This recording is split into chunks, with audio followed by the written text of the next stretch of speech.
Good evening. Welcome to Vibin with Ashley Live. I'm your host, the one and only Ashley Live, and tonight's episode will be episode 120. Tonight's guest is the incredible Lyles. Darious Lyles will be joining us. And this is Lyles' second appearance on my show. He was on episode 11, and episode 11 for me was October 9th, 2020. So I'm so happy to bring him back almost a year later for episode 120. So a little bit about D. He grew up listening to classic R&B and started singing at the age of 9 years old. He was also featured on season 18 of NBC's hit show, The Voice. He was on Team Legend. And Darious will be joining us tonight because he's about to talk about his new album that's dropping soon. And he released his single from the album, Lovin' You, in August. So I'm really excited to catch up with Darious because it's been a year. And as you guys know, 2020 was a year and 2021 has been so much better. And I'm really excited to talk about all the creative things Darious has done while in quarantine and what is to come for the last quarter of the year. It's crazy, like Halloween and the holidays are around the corner. So this new album is about to drop and we're going to talk about all the inspiration behind it and get all the details because it's going to be released soon. So we're just going to hang tight, wait for Darious to hop in the room, and then we're going to get this interview started. So thank you guys so much for your support. Continue to support great musicians, and when Darious comes in the room, give him love, support the new album. The album is coming soon, and yeah, I'm so excited. So guys, if you're in the house right now, where are you tuning in from, and how do you know Darious? Hi guys, good evening. Good evening, good evening. Darious is in the house, and I'm going to bring him on in.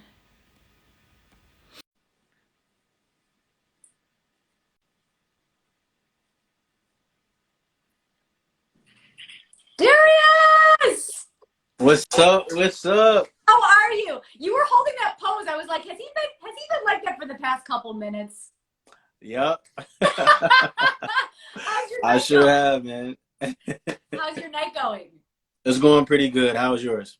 It's going well. Thank you so much for coming back on the show. So I was introducing you to the audience, and I was saying this is his second appearance on my show.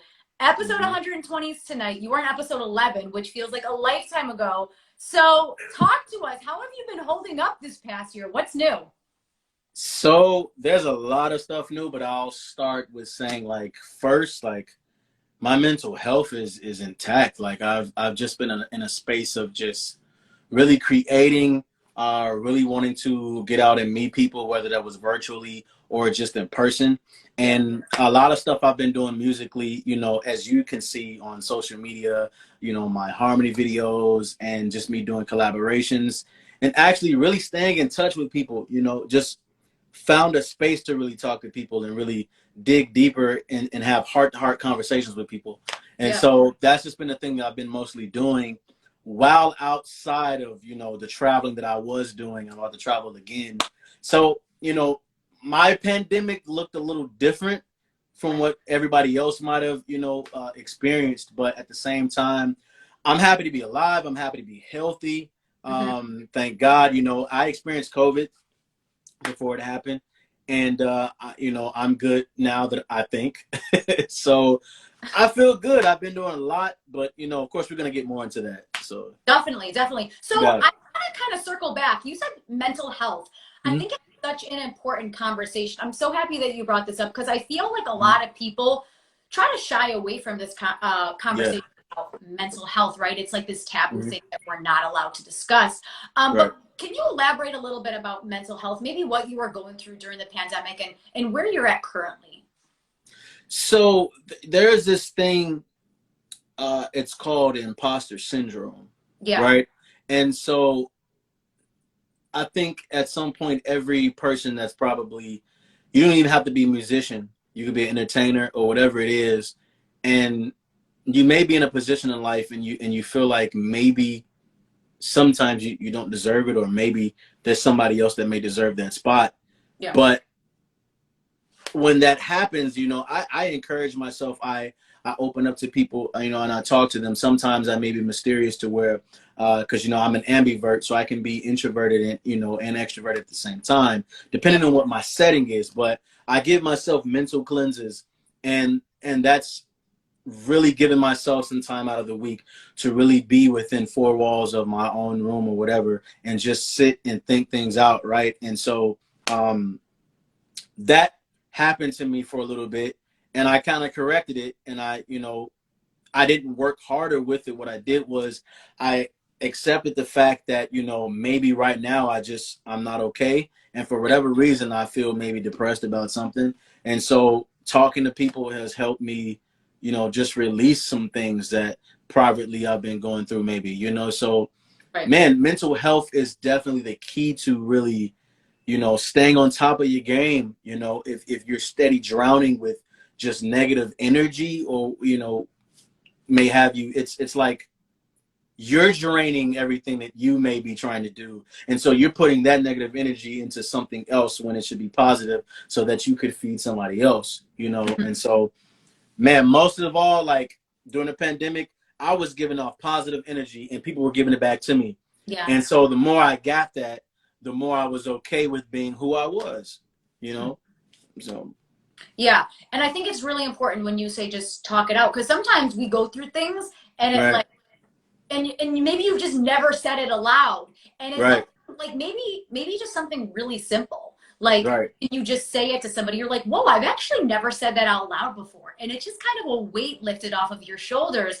So I love that you said just talking to someone, because sometimes I think people are like, well, I don't want to talk about it. I'm like, you don't even tell them your deepest, darkest secret. You might just say something that maybe has been in the back of your mind. You're like, yeah, I've never said this before, but.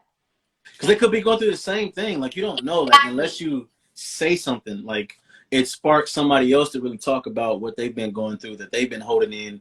And they might have been ashamed of it because they may think people are judging them, or they may, criticize them right away. But man, I like listening to people, people want to vent, and it's like, whatever you're saying and venting about, you might just help me, whatever I've been thinking. And it's like, okay, boom, I know what to do now. And so now I know what to say to you, so I could help myself, so. Exactly. Yeah. Yeah, I love that you said that, because it's so important, and people don't shy away from mental health, because we all deal with it. There's some days we wake up and you're just like, oh, I'm not feeling it today, right? Like it's a thing. The thing.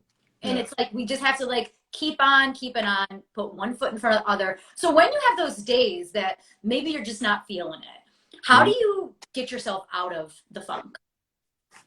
Well, it's one of those things, it's like don't stop, get it. It's like one of those type of things. It's like, it's like I have to get up and I have to do something. Like, it's the will to do something. It's like doing something and not letting it take over your mind. It's mental. So if you can get past that, then, you can work everything else. So, and I pray too, like God is a big influence on my life.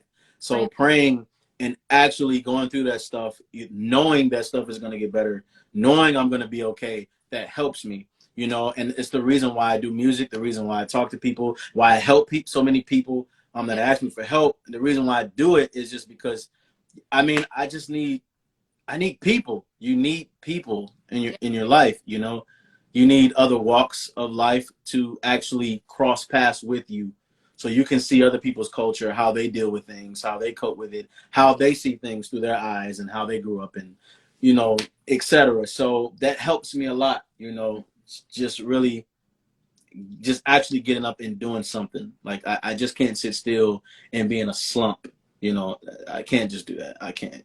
Yeah. For me.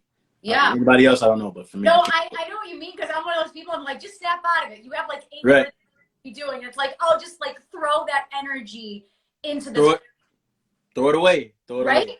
Doesn't matter. Right. And then you get involved in the project and you kind of forget what happened. Exactly, you know, because tomorrow it's like it doesn't matter, you know. I mean, I'm sorry, yesterday just really doesn't matter, but Right. tomorrow really affects today affects what tomorrow happens, and so whatever happened yesterday is like it happened. So you know, if I fix my mind today, then tomorrow is going to be a little bit better, and then the next day, and then the next day, and like you said, we forgot. So you know, it's Yeah. important, like you know. And I really do try to help people with that, you know, and I really hear people out when they actually come to me and they want to talk about things other than, you know, just music. And I'm really a listening ear because I really want to see what's bothering you because, you know, if I don't do it, then it may never happen. I don't know who else you're talking to that may just brush it off. And then, Yeah. you know, something bad happens. And I don't want that. Yeah. No, I love that you love talking to people, but then you love when people come to you as well, because you're right, you can learn from everybody in your life. Right, right. Walks of life, and maybe somebody feels, you know, they want to tell you something. They're like, Darious, I've never said this to anybody but XYZ. And that for them could just be like absolutely amazing. Right. It happens all the time, all the time. Definitely. So I want to start at the beginning of your life when music first came into the picture. So you started singing around 9 years old. What did music mean to you around 9, 10? Well, honestly, I don't really think it had a substantial meaning at that time because, you know, I don't think I understood what it was. I think me just actually singing, you know, if I'm singing like what you call like a sing along or like, you know, I'm watching my favorite show or if I'm in church and I'm singing it, it's like I know I'm singing, but like it doesn't really affect me until like I get older, right? So at that time, I feel like I was really just digging the fact that, you know, the little girls are all over me just because I could, you know, I could sing. And I'm like, you know, I'm that little boy in like, you know, first grade or, you know, second or third grade. And it's like, you know, in the assemblies, all the girls are screaming, right? So I feel like that was the thing, right? I didn't really think nothing of it. I just knew like girls like it. So I'll keep doing it, you know? So, yeah. You were like Michael Jackson because girls used to faint when they saw Michael Jackson. Like, remember Michael Jackson back in the day? That concert footage? Yeah. Oh, wait. When people went to Michael Jackson shows, everybody fainted, right? And I was like, oh, wait. Maybe. Everybody fainted. Now, I don't know if that happened to me all the way, but I do know I got like some very loud screams at that age. So, yeah. But if I had that status at that young age, I think I would be Michael Jackson. Yes. I love it. Wait, I think I would. So, okay, you did it because girls were like, oh, Darious, oh my gosh. But when did you actually say, like, I love this. I want to do this as a career full time? Like, when did that revelation come to you? It was about, I want to say, I think I was like 14, right? And my father was really the person that actually introduced me to what music was because he was a singer and because he was a pastor in church. So I would always watch him sing. But it really didn't occur to me that I really liked something in music when I actually first sang with him in church. And for whatever reason, the song that we were singing, it kind of, you know, I could tell it was like a bond that was there, something we had in common. And we were sharing that in front of, you know, hundreds of people. Yeah. And so when he introduced that to me and took me to voice lessons, and that's when, and he was serious about it. I'm going to put you in voice lessons and you are going to learn what to do with your voice. And that was him, like, do it because I'm paying, you know, this lady to do it, but also because I want to bring the best out of you. And I didn't know at the time, but I understood like this is something me and him have in common. And I just really wanted to have that relationship with my father in that type of way. So that's when it became special for me. What's up, guys? What's up, y'all? Kim, what's up? So, Jake Hoop, what's up, bro? Yeah. So he put you in voice lessons. Right. When did piano come into the picture? Piano came shortly after that. So I was in voice lessons. Let's go back. I was in voice lessons already, and it had to be already for like 6 years. But once I got to 14, that's when piano started to shift in because, you know, there was some problems at the church. And eventually, you know, my mother was like, yo, why don't you just try piano? So I was like, okay, cool. Yeah. And it just became me doing, you know, just classical stuff, me going to classical auditions and stuff like that. And so I took it serious when I had to start playing for the church, you know, and I just was thrown into that type of situation. Like when you're in church, especially if you're in a Baptist church, you're thrown into situations that you probably weren't ready for, but you just had to do it because that's just what it was, you know, Right. being black in church. So, you know, that's what it was. And when I started to sing better, I started to play better. When I started to play better, I really started to sing better. So it was hand in hand. So once I started playing better, I could start hearing certain things. And so that made me, you know, realize what my choice of notes wanted to be when I was singing. And so I'll say I got real serious with piano around age 15. Yeah, it only took me like really a year to really understand what that world was with notes and playing and stuff like that. So, yeah. I like what you said about you started to sing and you played piano better, and then you played piano and started to sing better. I've never heard that before, but I know what you mean because both of those instruments, like, right, your voice being inside you and then the piano, you know, that you go up to and play, it's like that musicianship that kind of takes over you. Right, yeah. And you start hearing things that you didn't hear before. Right. And so what made me so special when I approached playing the piano, and some musicians have this, you know, by playing by ear sometimes, but like I was always good with bass lines. If I hear the bass line, I can identify what's happening. Yeah. And so that can make me great with playing by ear. And my music teacher, she always admired that about me because at that age, I could hear it real good. Even though I don't even play bass. I could hear it good, but, you know, that was the one thing that stood out. And that's what made me learn so fast that I could hear the bass notes and call out, you know, numbers within, you know, the theory of it. So, yeah, that plays hand in hand. Once you could do it and you start playing different stuff, then it's like I can mimic it. You know, so I used to do that too. Mimic what I was listening to. Jazz, whatever it was, I would mimic it. And so that made me better too. Yeah, because practice makes perfect. Right. So let's talk about your creative process when writing a song. Can you walk us through that? I sure can. I'll try my best. It's different every time. So one way, I'll try three different ways. Three. I'll give you three. One way, and I'm pretty sure any singer or musician or writer that may see this may be your way too. So you may understand. For one, what happens is sometimes you may just start doodling, and you may hear a beat or something instrumental, and it may spark you to fit that song to whatever it is. And I used to do that before I really started writing. I didn't always think I was a great writer because I was so eccentric with what I was talking about. Like, it wasn't the natural, like, you know, baby, I love you. Or it was when I was younger, I don't know where my mind went, but yeah, but you know, another way is I get on a beat or something and I mumble, you know, what it is I'm hearing or the melody, go back into it, and then I start filling in the blanks. Other than that, I look for a nice instrumental, or I'll produce it myself, or somebody's a producer. You know, I go through their archive, and whatever touches me, like the music has to touch me, you know, to write most of the time. You know, if the beat is not really good, I got nothing, you know, because I don't want to pull from a place and try, you know, and force it. I really want it to just be real smooth and be organic as possible. So, but the best way that I do like is mumbling over the track and then letting that track, you know, move me. You know, that's real important. So, yeah, those are three ways that I actually like to write, you know.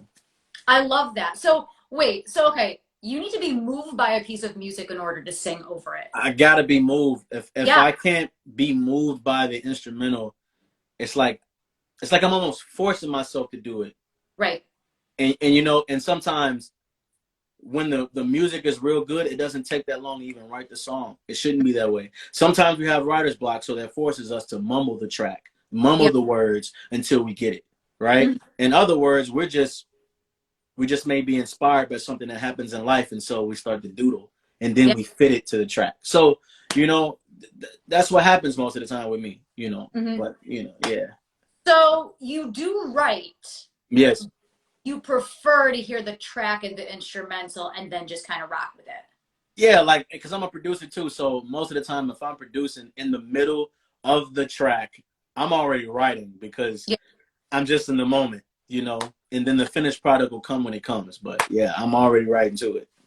I love that. I ask that question a lot, but I've never heard someone say the track needs to move me and then it comes out. Yes. Yeah. Because you hear so many, you may do it so much, and it's like you need to hear another avenue of somebody else's music. Right. And I want to be moved by that. And if I'm not moved by it, it's hard to write to it, I don't want to be forced to do it. Unless there is, other instances where there's deadlines. And so it's like, okay, you got to hurry up and write this. But free, music for free is just, I want to be moved by it. Yeah. And that's extremely important because you're not just going to write something just to write it just because you have a deadline of November 1st. Right. Like if I don't like this is not happening.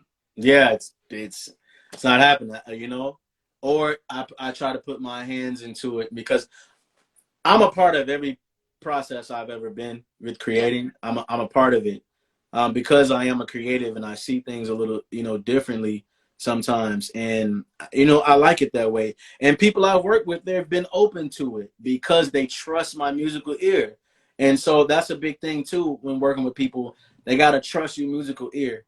If they don't trust you, then it's, you try it their way and then see if it works. It can't say no right away. You haven't tried it yet. So just try it. And then, if it doesn't work, then let's try something else. Yeah, you just got to try and see if it works. Right. That's it.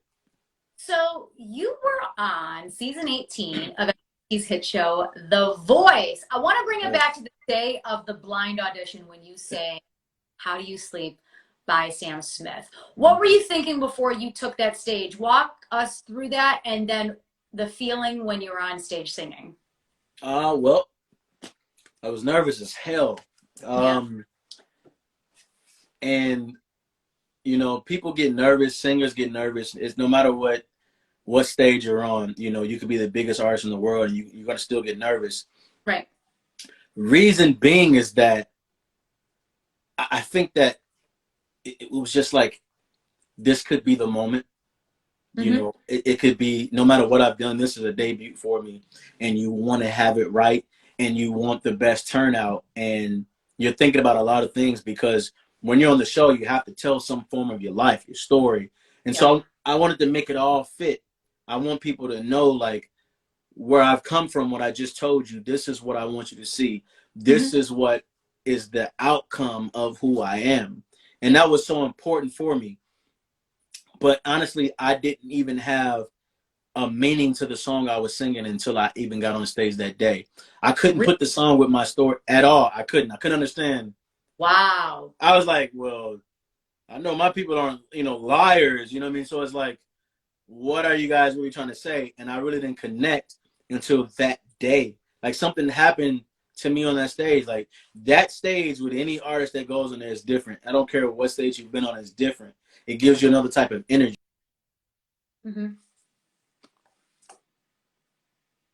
Multi-millionaire people, big celebrities, 4 of them in front of you.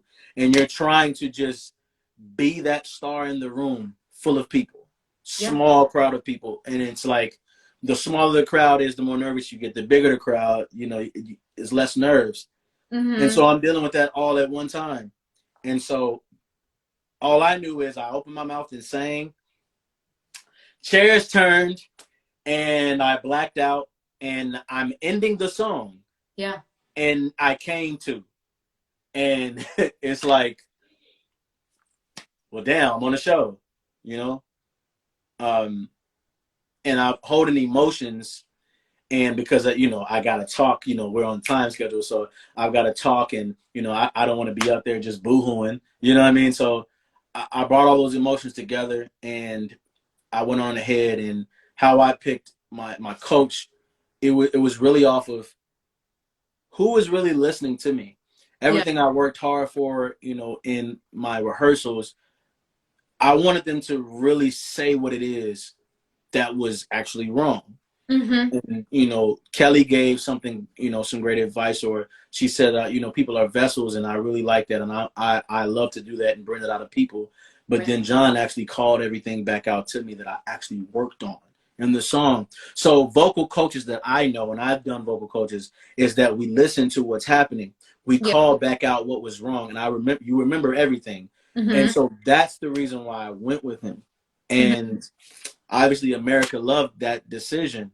You know, if I went with Kelly, then probably would have been like, you know, they probably would have said something else. They probably would have been happy. But the fact that I did go with John is everybody was just like super happy about it, you know. And I'm just like, I'm blacked out. I don't know what's going on, but I'm thankful you guys are happy. But I'm in a whole nother type of world right now. So, so yeah. Yeah, but I like what you said, how John touched on those points, because I think when someone's up there and they're singing their heart out, right, and you're working on this song and you're singing this song hundreds and hundreds and hundreds of times, I think when a coach says like, hey, I love that little run, and I heard this, and then I heard that, and then I heard this, and you're like, I wanted you to say that. And I think it clicks in you and you're just like, yup, John just spoke to me. Yeah, because, I mean, you know, people know when it's like, yeah, I was listening, but I wasn't listening. You know what I mean? So, and it was like, you know, and both of them were, because at the same time that they turned, it was at a part, the run I didn't rehearse that. And so that's an example of how much emotions can take over you on a stage like that. I never rehearsed any of the beginning of that. And so when I did that, I was like, well, let me do this. Let me give them some Easter eggs. And they went for it. And so everything else, I went back to, you know, my scheduled show with singing, you know, what I rehearsed. And John was the one that actually said everything. Everything, you know. And the coach that helped me with that, she actually gave me some gems, and, you know, she's been with John. And so she actually sat me down and compared me and John to where John was actually, he wasn't happy with his voice when Ordinary People came out. He was not happy with what he sounded like. And even though he did sound good to us, right now he's at the point to where he's in love with his voice. And so when I was little, that's where I was, because my voice was changing. Puberty hit. And I wasn't in love with my voice at all. And I became to the point where it's like, okay, I think I really like where I'm at. And so we had that in common. And she said, use that to your advantage. Show him, do some things that he might have would have done as a younger version of himself. And that's what I did. Like, even when I was doing me, I just did something he probably would have did in the spirit of the moment. Yeah, I rehearsed, but I want to go here because that's what the music is doing. So, yeah. And when you're in that moment and you let it take over you, that's the thing they say on the show. Be in the moment with this music, like connect with something so we feel that emotion. Because if you're just singing a song and you're just like not into it, they can tell. And we can tell as people that are watching, and we're like, look at the way Darious sings that song. Look at the emotion behind it. Like, he connects with the song. So I know you said like you didn't really connect with the song when you were singing it, but did you want to sing that song for You're Blind, or did you have another song in mind? Well, I would have had, although I did not choose that song, but it all came together. Like I said, the day of the show, for some reason, it all just kind of came together, because while I was there for a certain amount of time, I didn't see my family. And so once my family got there, everything changed. Everything changed from the moment the interview I did with them up until me rehearsing my song. I'm like, well, I'll be damned. Like, it's all coming to me. Like, I understand why they would want me to sing this song. And so America could understand what was happening, because it's the point of view. I have to get America to understand what my story was. You know, what you may think of as tragedy, but the tragedy ended up being the best thing that ever happened to me, you know, in this moment, you know. So So yeah, I started to really connect with that. And that song by Sam Smith had just came out a Yeah. month prior to me singing it. So man, that that was kind of a challenge in itself, wondering like, like I gotta do a Sam Smith song, and Sam Smith has a very acute range. Right. And so I was scared when they said we're gonna do a Sam Smith song. And I'm like, okay, which one? And so it ended up being the new one. And I was like, okay, I kind of like the melody of the song. And so we did it. And everybody else in rehearsal was like, this is perfect for you. And so I did it. And look where it got me. It was a challenge at first. I just went with the challenge, sang my heart out. And man, the rest is history with that. You know. If given an opportunity to go back on the show, what song would you have wanted to sing? Definitely A Change Gonna Come by Sam Cooke. That is, and it's very hard for me to sing because that's a song me and my dad sang a lot. But it would have meant a lot for me to sing that on that stage because I know for a fact, man, you're talking about, that fifth chair, you know what I'm saying, was going to be Jesus for me, So if I sang that song, so period, you know what I mean? So that song, it takes me places, it takes me through like a timeline of what my life was up until that point. So that definitely would have been a song I would have loved to sing on that stage, So did they just say no, sing this one, or how did that work? Well, I had to try it. If I had problems with it, then they would have been like, okay, well, maybe we need to change the song, or maybe first change the key. If it's still not working, then let's change the song. What would you like to sing? Yeah. But when you make those kind of choices, you know that it's on you because that's what you choose. Right. And so, you have people outside of music that knows this is what's going to get them at this point of the show. That's what they're going to be interested in. And so I took the chance to trust them.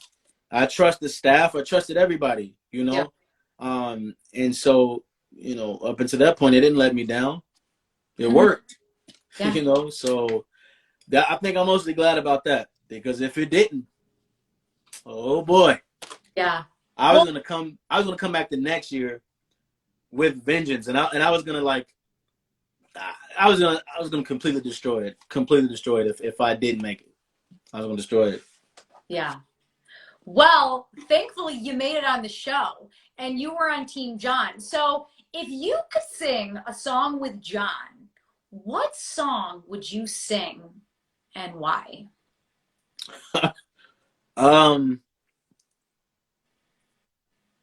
Wow, he's a soul singer. I definitely would love to sing a gospel song with him because he does have that gospel feel, Right. One of my favorite songs from him that I would actually love to sing with him live is called Good Morning.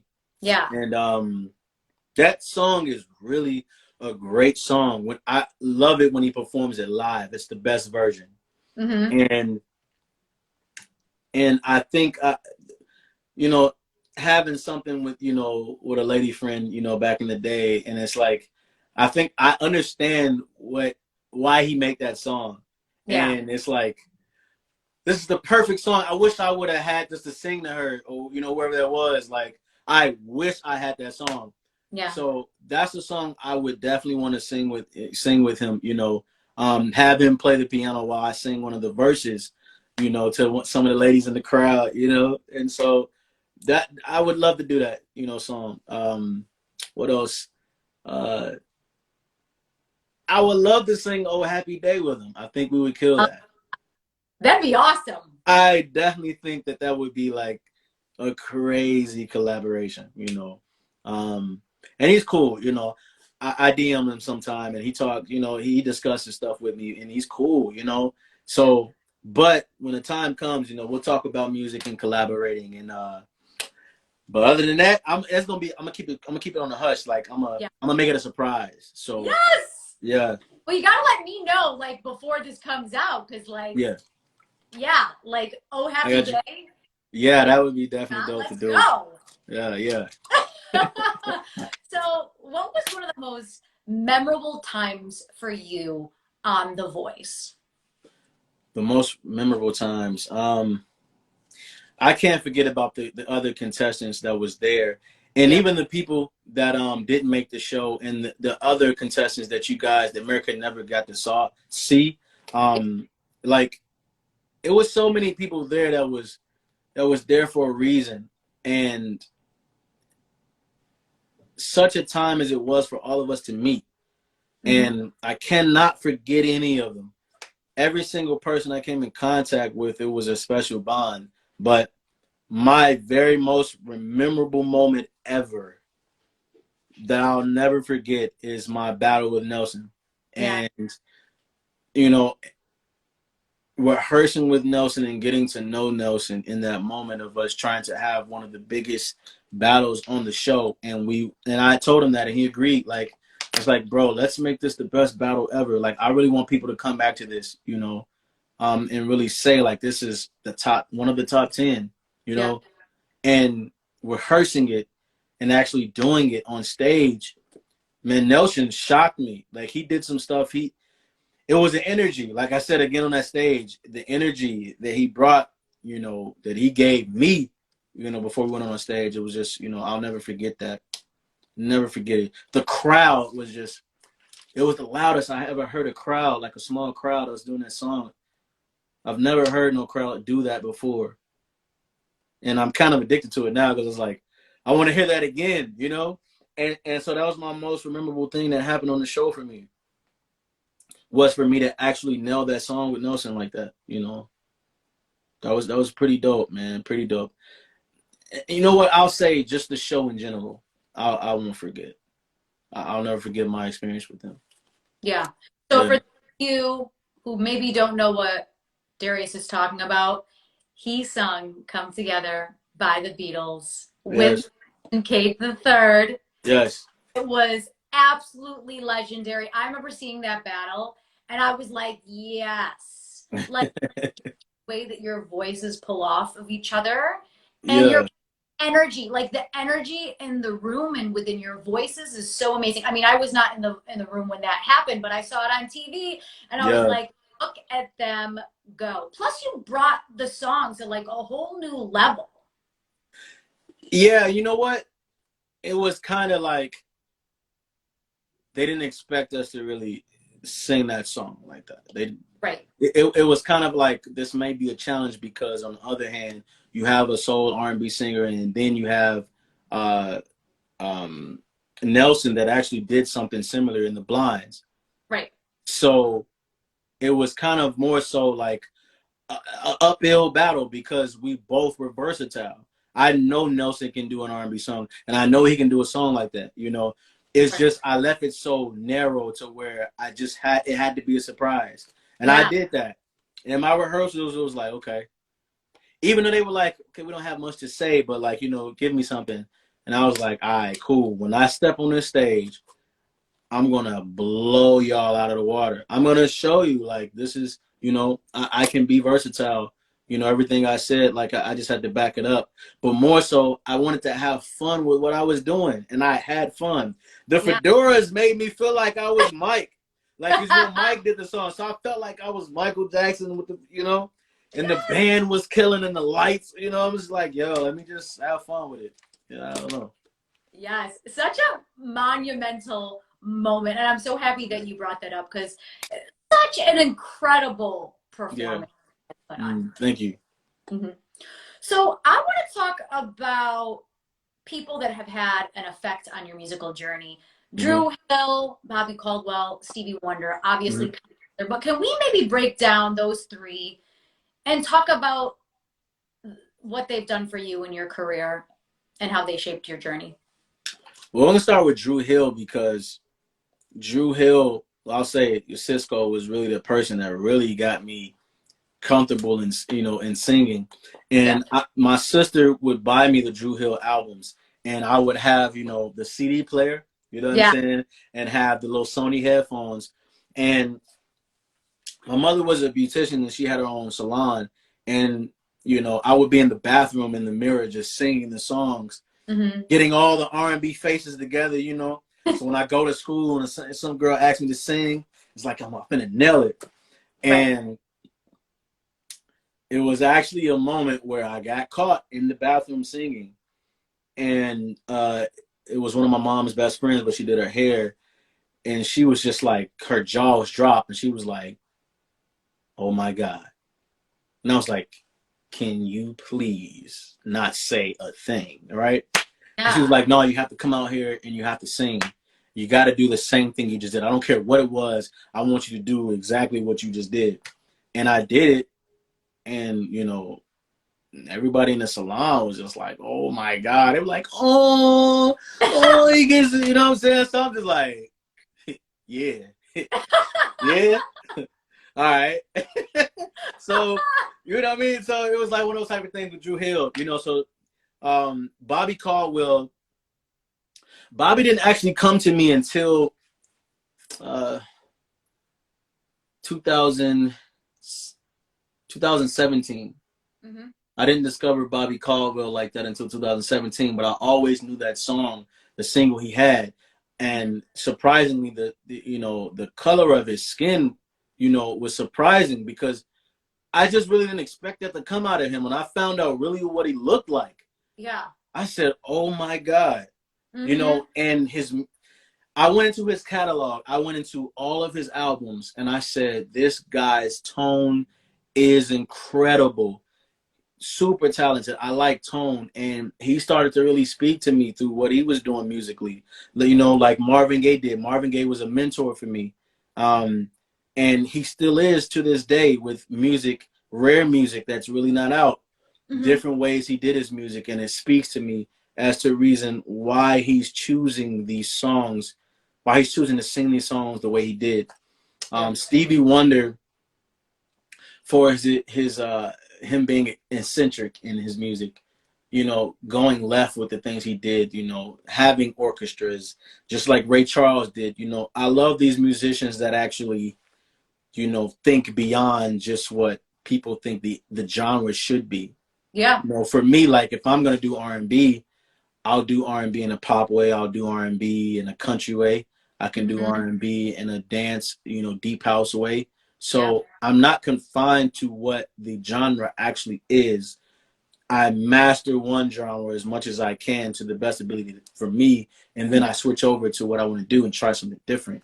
And so that's why I like those certain artists, because they have done that, and you know, they're notables, you know, for that.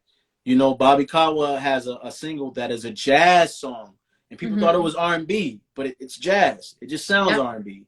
You know, Stevie Wonder, you know, some countless songs. Marvin Gaye, countless songs. Dru Hill, countless songs. Cisco evolved into, you know, something different out of the group, and I related to him, you know, for that. And so that's what I took from those artists, and I tried to make it my own, you know. And it was hard, but it was fun. You know, you had to really be repetitive, you know, and put some hours into it. If you're gonna do it, if you're gonna practice somebody, put some hours into it. Study somebody, you better put some hours into it. Figure it out, because one day, if you want to be original, people will have to say what was original about you and what they like about you, what's rare about you. And you know, I love people picking me apart when it comes to music, because sometimes I can't even understand what I'm doing in the moment until I hear it. You know, I hear it back. So I love hearing that. I love, you know, the criticism. I love the feedback. Whatever feedback it is, I love it. You know, I take it, and I take it to the head. You know, I don't take it to heart. I just hear it. I may utilize whatever you say. I never know. I could have used the idea, you know. I like what you said about feedback, though, because you're open to it. Yeah. I think it's good. Some people are like, I only want you to tell me what's good. It's like, no, you need to tell me the bad stuff too, because you might not be the only person that sees it or hears it like that. And I think that's so that would bring me to my next point. When we talk about content, we talk about harmony videos. Like, Darious, these harmony videos, when we spoke last year, you were doing it, but you turned it up to like 150 since you and I last chatted. Yeah. And posting these harmony videos all the time. You're killing it. I love them. People love them. And what do you like most about doing these videos? It's the well, first, thank you. It's the creative side of me that I like, you know. And I'll be honest with you, the process, you know, the amount of time I take into these videos, it's not a quick type of thing, but I've been doing it until it becomes quick. I know what to do, but Right. some of the songs had been a challenge because if I'm going to do the song harmony wise, I have to get the harmony as close as possible to the actual record. And so it's like, I love doing that. You know, making it sound like the record and hearing it back is just, it gives me a joy. Like, it makes me feel good about myself that I actually did that, because it's hard, you know. I don't want to just be doing it just to be doing it. I want to be accurate, you know, with that. And I love the creativity, making it my own, you know. Some of the latest stuff that you have been hearing, to avoid copyright infringement with this stuff, you know, I have to recreate the actual instrumental. Yeah. And so it may sound similar to it, but it's actually the likings of what I've been making. Or I'll use my voice or whatever, you know, that is to make the song sound good. So I've been asking people for requests. And, you know, when I take requests, it's just with that. Like, if I hear the song and I like it, I'm going to do it. You know, if I don't like it, it's like, I don't know. Well, give me something else, you know. But my favorite one to date, I'm going to say, well, a few. There was a Beyonce one when I had it was called Find Your Way Back. There's one I did, SWV Rain. I really love that. I love my Giveon remake. I love Brent Faiyaz remake. I really love this one I just did, Tato by Masego. I really love that one. I love how that turned out. What else? I did Snowy Allegra. I really love that one. Man, it's a lot I love, you know. But I think what I do is I want people to, you know, because other singers and stuff follow me, so I want to inspire them, or producers, you know, that follow me. Man, if you see me doing that, take what I just did and sample it. Yeah. You got free sample rights. You know what I mean? So it's like, I want other people to be creative with that stuff as well. You know, I don't want to just hold it all for me. So when I do it, it's for other people to see. You know, I want you to share the hell out of it. I want you to do whatever you need to do to feel great about it. And so, man, when I tell you it, man, and the reason I started doing this is because I used the app Acapella, and Acapella didn't give me what I need as far as people hearing the full effect of vocals and harmony. And so you really couldn't hear my bass vocals that well, just recording with the Apple microphone. Yeah. And so I started pre-recording it, and you could hear all of the harmonies really good. And I just, you know, film it, you know, lip sync it. And sometimes, depending on a certain song, I may just sing it live because I want to actually feel what that record is. And so, you know, but it's a task, but I love doing it, you know. It shows. I love when you post them because I never know what's next. I'm just like, oh, chills, Darious. I love it. Thank you. So I want to talk about this new music that's coming out. First, you're saying Loving You came out. Yes, that's from the new album. Let's talk about the inspiration behind that. So my cousin Nova Golar is featured on that record with me, and I had been holding that song for at least a year. We did that like a minute ago. And so the inspiration behind it was my cousin had just came back from LA, and I hadn't seen him in like a while, but we've been in contact. And so we took it back to like the basement days when I used to live with him and his father in Inglewood. And, you know, we're in the basement just making a lot of music. And we created that song in the basement, and we felt like this was like the true grind. We took it back to the true grind, how it was. Yeah. And, you know, that we talked about some, you know, female problems we were having. And it kind of just, I don't know, it, you know, I'll start from the name of the beat. When I worked on the beat, I named it after my parents for some reason, oddly. I don't know why I named that. It's very, very stupid, but that's what producers do. We name whatever we think about in the moment. So yeah. But I ended up just saying, am I the only one that love you? And the more I started singing that, I was like, okay, we on to something. Yeah. Because really, that's the question. Am I the only one that's loving you? Am I? I don't know. So Mystery. this is a, huh? It's a mystery. That's a mystery. It's a mystery. So, and that's what it was. It was mystery to us, and it felt like just very smooth and calm, and like it felt like one of those trap R&B records. You know what I mean? So, that's really what the inspiration was behind that. You know, so. So Yeah. that's the new album. What can you tell us about this new album? So I can't say the name, Okay. because it's a name that nobody has used yet. I have not seen it. I've Googled it. Nobody has it. But the album is basically it's like giving certain flashbacks on what I had, situations with certain women, and how that has helped me to express my feelings. Yeah. Or because with men, it's like sometimes it's hard to just tell a woman we like you, Yeah. and so it has to be something else behind that.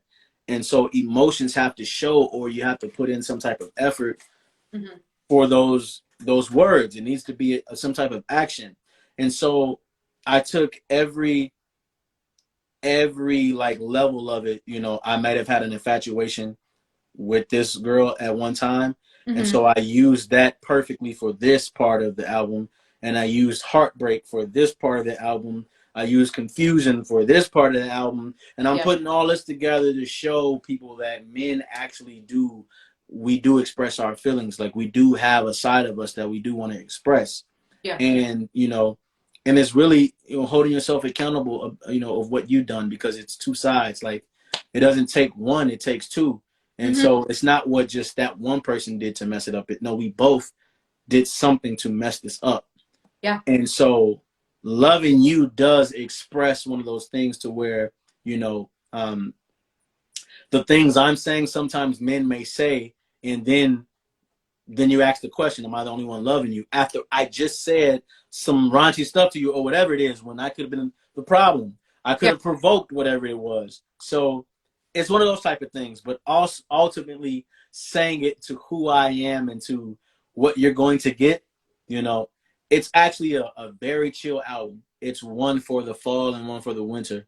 Yeah. It's not really like it could be a summer album based off nostalgia, so that's where I'm at musically, and really dipping and dabbing into, other styles of music, and to where I'm gonna go next. But Mm-hmm. that album is definitely a setup to another album I'm working on Mm-hmm. already, and so it's gonna give you different feels of just, women just feeling a certain type of way of being happy. You may feel like I'm pursuing you. That's what you're gonna feel like, as a woman, you're gonna feel that way. And for the guys, they're gonna be like, damn, I felt that way. Maybe I should look at it that type of way. Maybe I should, so it's gonna give you those type of feels. Certified lover boy feels, so Yeah. it's one of those type of things, Nice. So when can people expect this album? So, I'm so glad I haven't put like a date on it yet, because I really want this to be something that is a debut for me. I do have an album out, but this album and the next album, I do want to have a substantial backing to where people will get it, people will buy it. I want people to get it. As much work as we put into this stuff, like we want the best outcome. And and sometimes, for me, I just want people to have it. I want people to access it. Mm-hmm. I really want that. But at the same time, as it being a business, it's like we have to do things a certain type of way. And so I want people to really take from this. And if I am to be a vessel, then I want that to be spread out amongst the masses.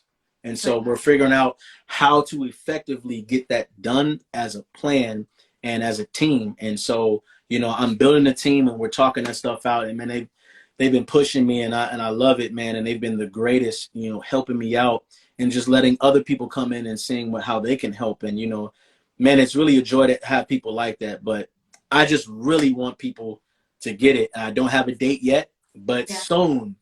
Yeah. Soon. That's all I'm gonna say. That's all I'm gonna say. Soon. Yeah. So hopefully, No, you know what's happening? I'm waiting for the Drake vocals. You know, I'm waiting for a lot of vocals I haven't had yet, you know. So yes. So hopefully by Christmas. You never know. Santa could be good to y'all. He could be. He's coming with new music from Darious. Could be. I don't know. I love it. So, for all the beautiful people watching right now, where can they find you on all your social platforms? You can find me everywhere at Dlyles, Dlylez, Instagram and Twitter, Dlylez. You can actually find me on YouTube and Facebook, Dlyles, Dlylez. And you can find me on Apple Music, Spotify, wherever you purchase music or stream music, D.space Lylez. Yes. And for people that want to support you as a musician, what can people do? So what they can do is, I'm gonna put this in here too. You can follow me on TikTok, because I'm going crazy on that. I'm trying to turn that place up, because Instagram has been doing good, so I want to turn my TikTok up. But let me put this in there, so you can pin this. TikTok, follow my Spotify, my streaming platforms. Platforms, right? And so we're almost there. And guys, look, this has been a journey, and so my journey has been one that is innate to an artist when you first started doing stuff. So it's like learning from one platform to the next. And so when you listen to me, if you haven't heard of me, you may listen to stuff that's new, and then you may go back into the stuff that I have done, and that makes you become more of a fan, because now you see how far I've come musically, and how far I've matured with just what I'm doing musically. So, and I love that. That's my journey, that I want people to see what I have been through musically and how I can translate that in my music. Of course. Awesome. Yes. Butter, what's up, bro? So that's all the questions I have for you tonight, but you're going to sing for us. Oh yeah. You know what? We're going to start off with the single so people can hear it. Y'all ready? Let's do it.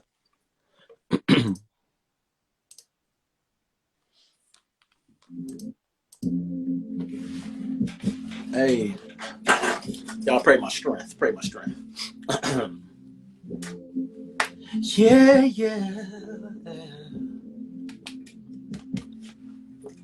Something about the love you give me that makes me want to give you all my love. Don't think I'm crazy, pretty lady.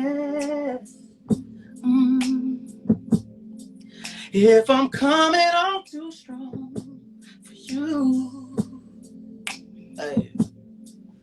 In your bed, am I the only one invited?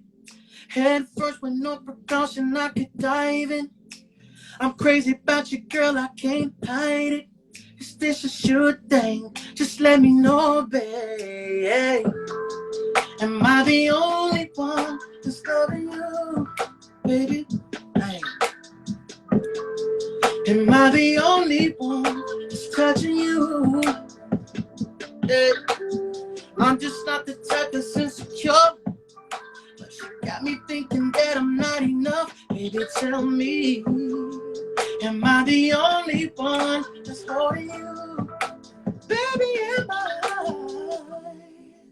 Hey, baby, am I? Hey, ladies, am I? Ladies, scream, let me hear you. Hey, hey. All these stars floating all around me. Hard to keep a brother grinding. Hey, acting like your shit ain't nothing. Acting all nonchalant. I might salon you, cranes if you in the sky. Birds flying through my mind. I think I should let you go. Yeah. But it's so good, I need some more, baby. Am I the only one that's loving you? Come on.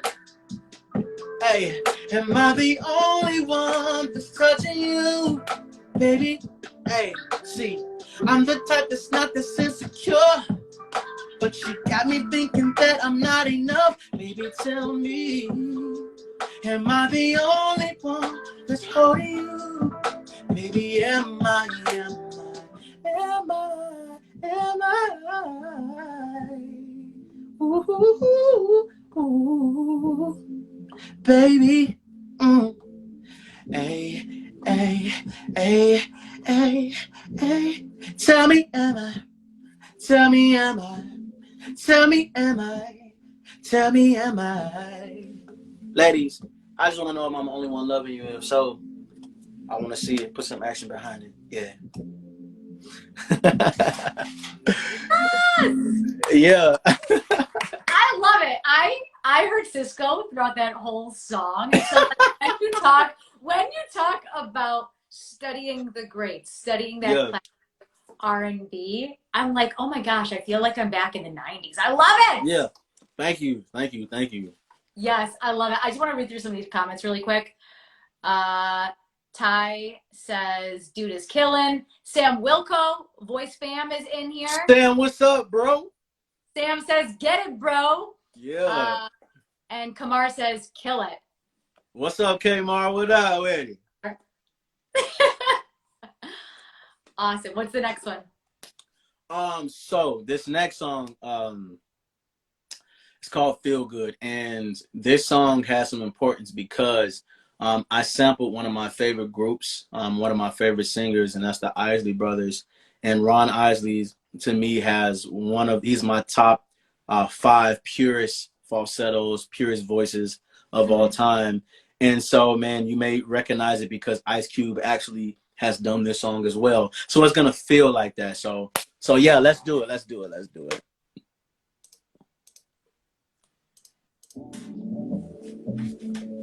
Hey.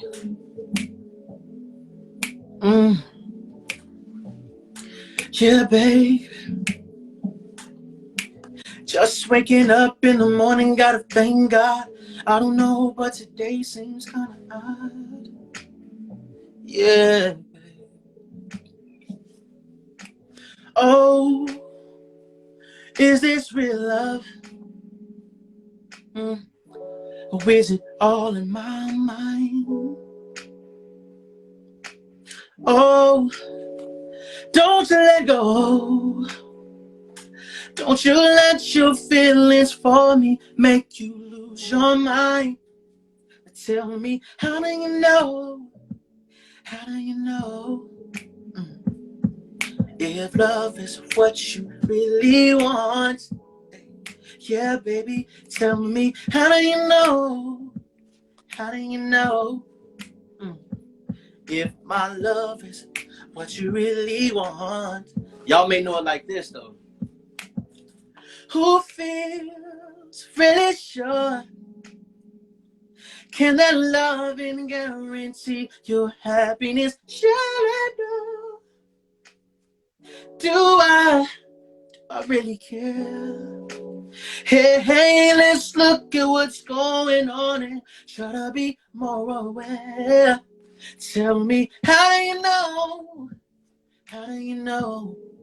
Yeah, baby, if love is what you really want. If you know this song, sing along with me. Hey, tell me, how do you know?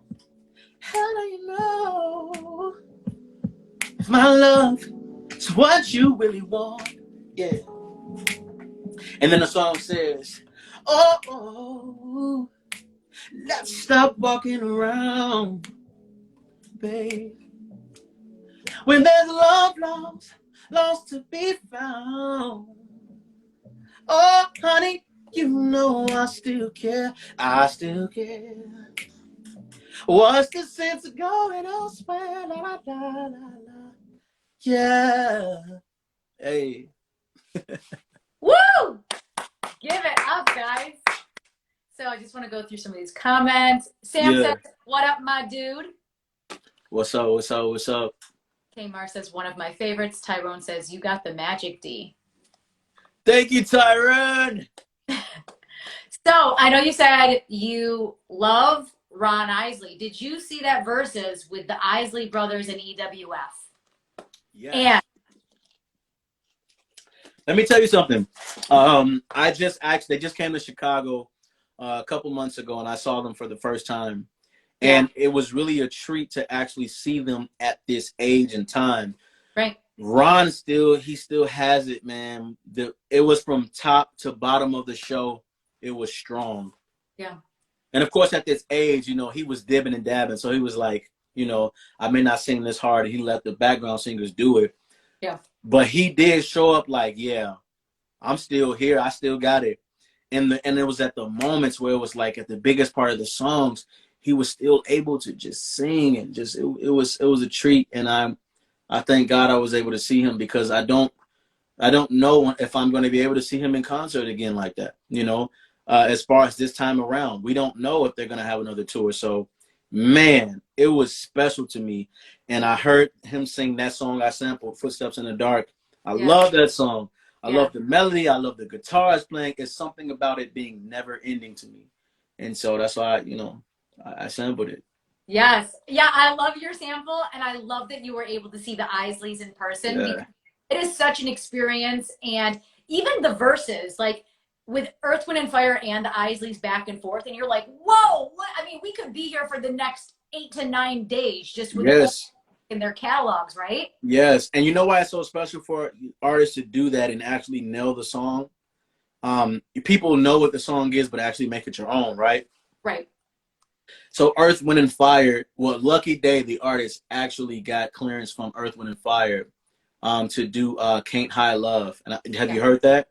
Yes, I have. Man, and I love the way he did the song. And I love how he has them in the song. And he used Maurice. Like, it was like, yo, this is super magical. And that's my vision that I had for that song. And, you know, unfortunately, you know, I didn't,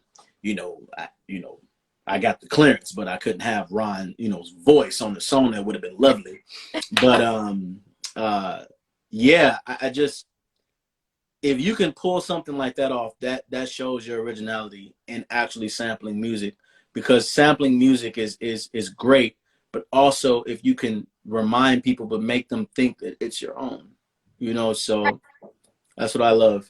Yeah, and I think it's really important, because then when you hear a song like that and you're like, oh, I love that Lucky Day song, and it's like, hey, you Can't Hide Love by Earth, Wind, and Fire, because the thing is, it brings people of a younger generation to say, like, I don't know who EWF is. I don't know who the Isleys is. And it's like, it's so amazing when we can bring that kind of knowledge to a younger generation. Be like, listen, look at all the that you missed out on. Exactly. And so people need to know, like, it's nothing new under the sun. Like, all this stuff that we're doing, we got from the OGs, you know, from what they were doing. We learned and took from it and did it our way. And so, you know, and it's just something about that era that was just like, we keep going back to it. Of course. You know what I'm saying? It will never go away. Years from now, we're going to go back to that same music. Yeah, and when I think of a couple of those songs, like Isleys or EWF, I think of those songs, and even if you hear them on the radio now, they still get you. You hear it, and you're like, oh my gosh, it's like the first time. For the first time I'm hearing this record, you know what I'm saying? That's what it feels like. So, do you have some time for some questions, Dee? Yeah, for sure. Beautiful. So this is the point of the show where if anybody in the chat right now has questions for D. Lyles, please feel free to put it in the comment section below. And another question I wanted to ask you that I kind of ran out of time earlier with, about collaboration. And you've done songs, EDM songs, country songs. You love collaborating. So talk to me about what it means as an artist to collaborate. Well, it's important to collaborate, because you bring together different platforms and audiences. And so if I, collaborate with somebody there, I'm taking some of their, their audience, and they're taking some of mine. And so we leave it up to the audience to see, you know, who they like, you know, and a piece of art where people are coming together to, you know, mesh our certain styles together, you know. And I do think it's important. I think more so now from where I'm at and where I'm trying to go, I'm very picky on who I collaborate with, you know, because I want all of the sounds to be, you know, going up. You know, I want to say I'm a little bit more picky than I usually am, because it just has to be a certain type of way. It has to be. You know, I strive for excellence in music, and if need be, I teach people if they don't know certain things within it. You know, I teach them, and I learn something from people. Like, you know, if it's something I don't know in recording, and it's like, wow, I never tried that before. Yeah. You know what I'm saying? How you do that? You know, can we do that in the song? So it could, you know, we could be as one for that. So everybody that I've collaborated so far, you know, new collaborations, man, I've fallen in love with the songs. It has came from a place to where it was meaning. And still, there's more people even from the show I still have to collaborate with, and I'm working on. But man, it's some stuff that I would really love to collaborate with Lucky Day, with, you know, her, with older artists, you know, dusty artists. And man, I'm a sucker for just good music, man. You know, I've been dipping and dabbing in lo-fi, you know, hip hop a little bit lately, just with beats and stuff like that. So I've been transitioning to like a nostalgic type of era, you know what I'm saying? So what people may think is like weird, I'm a musician, so it sounds good to me because I know what they're doing, you know. Right. So yeah, and I'm translating that to my music now, but just, you know, what we're gonna translate into, you know, feel good music. So yeah, you know, collaborating is really important, and I think that artists should definitely do that at some point in time in your career, so you could really learn something from other artists, and they can learn something from you as well. Yeah, I think collaborating is so important because you just get another viewpoint on something. Maybe you look at it one, the person's like, hey, but let's put a little bass on it, or let's just like go up a little bit right there. And then you're just like, oh yeah, I didn't think of it that way, but thanks for bringing that to my attention. Yes. Yeah. Also, another collaboration that I would absolutely love to see, you and Cisco. You know, I think I can actually make that happen. Oh my gosh. I know some people that can actually make that happen. I think it would just be about, for an artist of his caliber of where he is now, because he's a legend, but for him to come out of that retirement, it has to be a purposeful song, something. It's like, man, you know, I want to be able to market this with you, so it got to be something that's purposeful. You know, it has to be a purpose behind it. And so I'll definitely, you know, I'll sample one of his songs and actually have him get back on it. You know what I mean?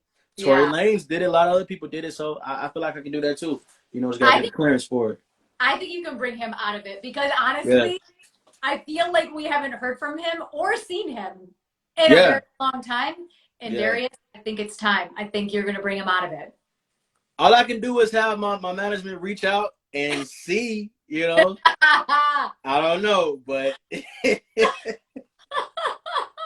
I don't know.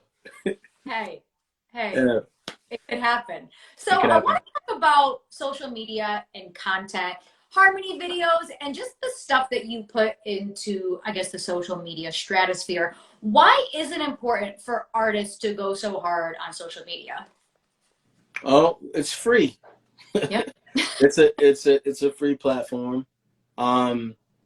You can express yourself in a type of way. There is still a boundary to it, but you can express what it is that's special about you through this. And to go back to be very accurate about what Instagram was really for, Instagram was really for, you know, pictures. It was really for your eye through pictures, your world through pictures. But, you know, people are really smart and figured, let's start with videos. And videos was only, it used to be like 20 seconds, 20, 30 seconds, right?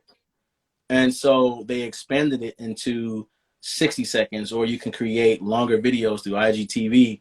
And so with all of this usage and all of these platforms that you're able to express yourself, it's vital as an artist to have a relationship with your audience. You know, of course, it depends on the type of artist it is, you know, and for some reason, it's different with different artists. Where Mm-hmm. some artists are just, you know, they love engaging a lot, you know, where they post so much.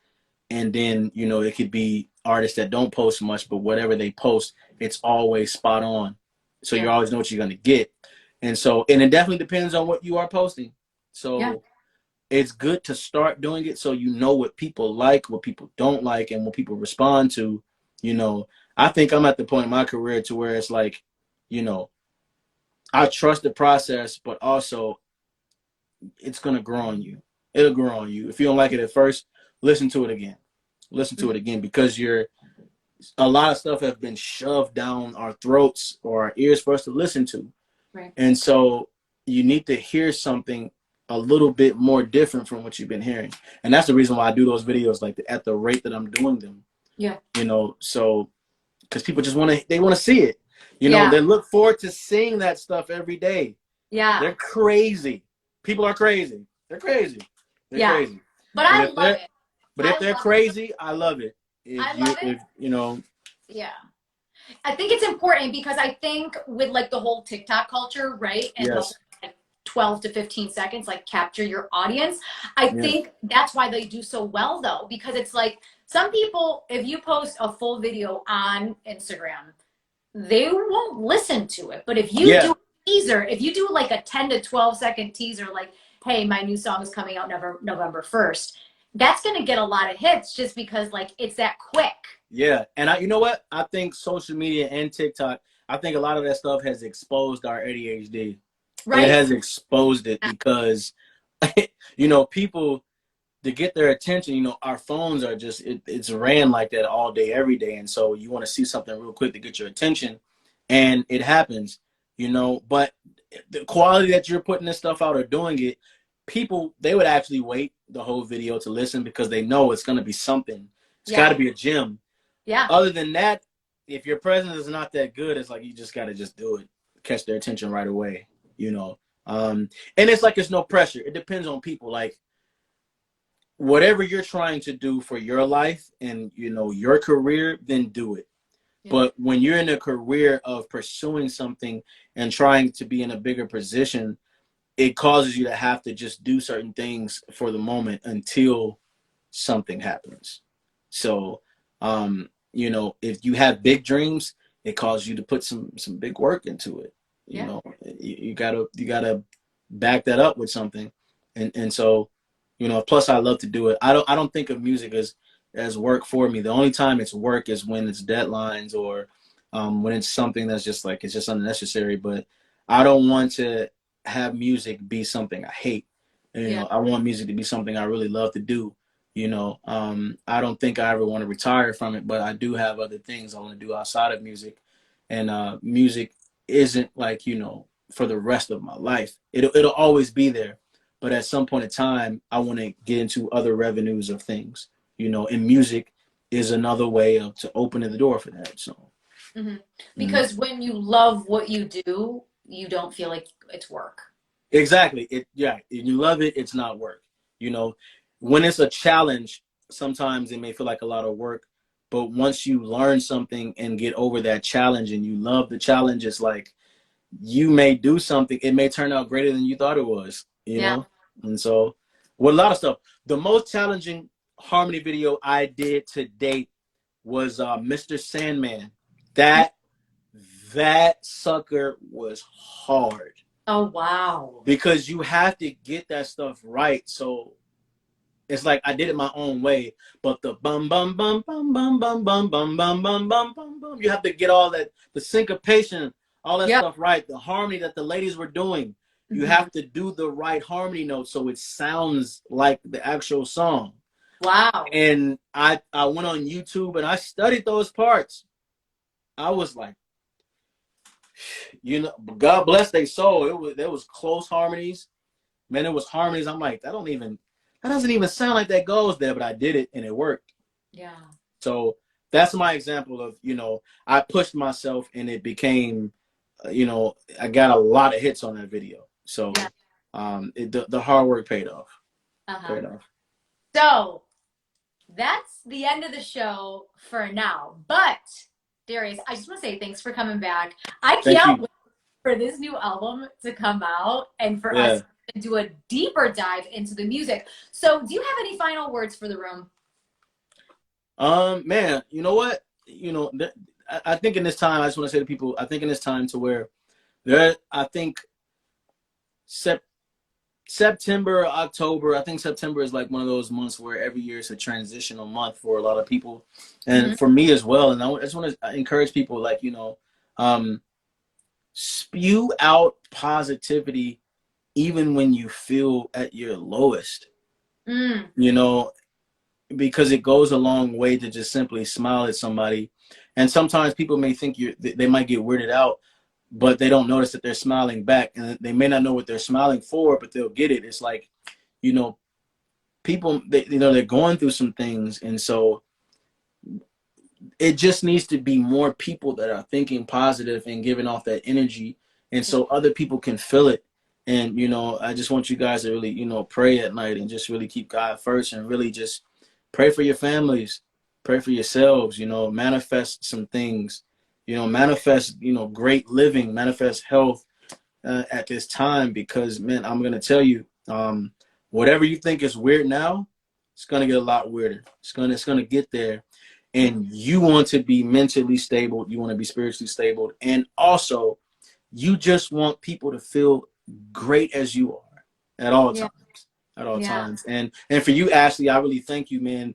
This is a positive light that you're doing for us. You know what I'm saying? And we appreciate you doing that, because, you know, people need to see us. And without people, like, we can't move like we want to. And so, you know, I really do thank you so much. You know, you didn't have to, but you did, because something drew you to me. And I'm glad that I'm a part of the show for you. Yes. Honestly, Darius, thank you so much for coming back. Because like I said, for those people who like just tuned in, this is episode 120. And Darius was on episode 11, which was October 9th, 2020, which is practically a year ago. So You've been working. Jesus. Right? I know. But you were too, because we've had a lot to talk about. And I know in the next couple weeks when this album comes out, we're going to even have more to talk about. So I just want to say thank you so much for agreeing to come back on my show. And please come back anytime you want to talk about anything musically, creatively, anything else, because your platform is my platform, and I love having you on the show. Guys, if you don't already, please make sure to follow Darius. The new music is coming soon. What else is coming up for 2021? 2021, more shows. I'm gonna make a trip to Arizona. I'm gonna make a few more trips. So I'm gonna make an announcement about all the shows. I'm just getting them together. I'm gonna make like a show flyer, a tour flyer, and we're gonna go with that. And, you know, man, keep following my page. You know, I may harmonize your favorite song. Who knows? Yes, and you take requests. Yeah, I take requests. So DM me some requests. They gotta be good. I gotta feel it. Give me something to feel, guys. Don't come up with these not so good requests. Like, give him awesome Kentucky. Yeah, Sam, let's do Kentucky. Yeah. What'd you say? Go ahead. Kentucky. Yeah, you're coming to Kentucky? Yeah, I gotta talk to Sam. We gotta talk it out. I gotta come to Kentucky and shut it down, you know? Yes, I love it. Darius, thank you so much for spending your evening with us. I'm so excited to hear this new music, and thank you for always just being so honest and positive and sharing that light with everybody around you, and cannot wait to hear the new music. Thank you. Thank you. Thank you so much. Have a wonderful evening. Guys, follow Darius, and if you don't already, please make sure to follow me. I'm Ashley Live. This is Vibin with Ashley Live, and I have incredible musicians just like Darius on all the time. Plus, Darius is coming back when this album comes out. Oh, yeah. Let's do it. Let's do it. All right. Have a great night, guys. Stay safe. We'll see you next time. You too. Bye-bye.